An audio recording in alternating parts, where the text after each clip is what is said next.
Hello again everyone, Truck CB Sales here with a tune-up report for Paul in North Carolina on the Stryker 955 version 2.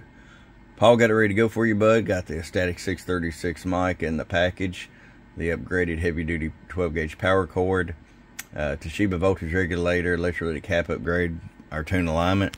Let's get right to it. Let's start with our power all the way down. 50-watt slug.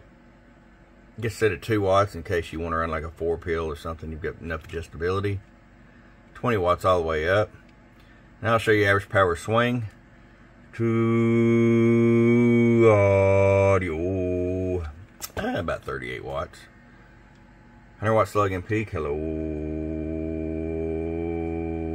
Sitting about 90 watts PEP. Alright, Paul, it's ready to come to you. I hope you enjoy. From your friend Truck at TruckCBSales.com. Bump, bump.